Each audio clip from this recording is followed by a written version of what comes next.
Welcome to Media4Math Classroom, a digital instructional resource that is remarkably easy to use.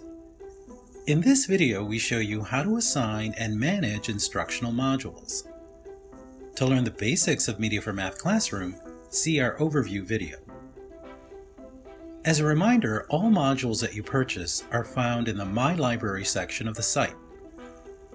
To begin assigning a module to your students, click on the Manage Module button.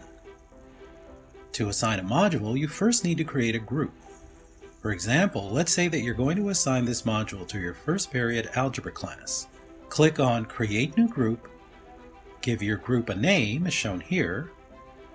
Your students will see this name when they access the module. Next, add instructions for your students. For example, complete this lesson in 20 minutes. Finally, create an access code for this module. Your students will need this to access the module. For example, PR1 ALG.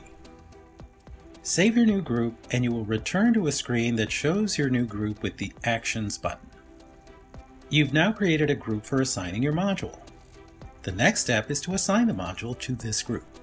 Click Actions, and from the drop-down menu, select View Dashboard. There are two pieces of information to share with your students. First, the student login link. This is the URL the students will use to access the module. Second, the access code. Copy and paste the URL and access code where your students have access. When your students first access the module, they are asked to log in. Tell them to input their first name and the first letter of their last name. In case you have two students with the same first name and first letter of the last name, you can have them use a letter and number. Then have students input the access code you provided. Then press Launch. If you've previewed a module before, you know the main components of it. But there are two sections that are of key importance. The assessment pages, either multiple choice or drag and drop, are scored by the system and reported back to you on the dashboard.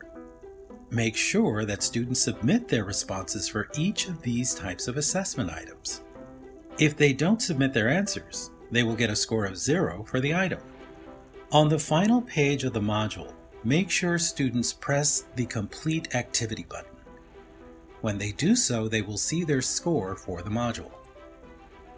Meanwhile, back in your dashboard, which you can get to by clicking here and selecting Dashboard, you can see the accumulated scores for all students who completed the assessment items. Here you see the average score for the class. Press the Toggle All button to see the individual scores for all the assessments, as well as for each assessment item. Once again, here you see the average score for the whole group, here you see the individual scores, and here you see how each student did on each of the individual assessment items. The dashboard offers you various ways of analyzing how your students did. They offer a quick but effective diagnostic to see which skills your students may need more assistance with. Enjoy Media4Math Classroom, and please reach out to us with any questions at this email address.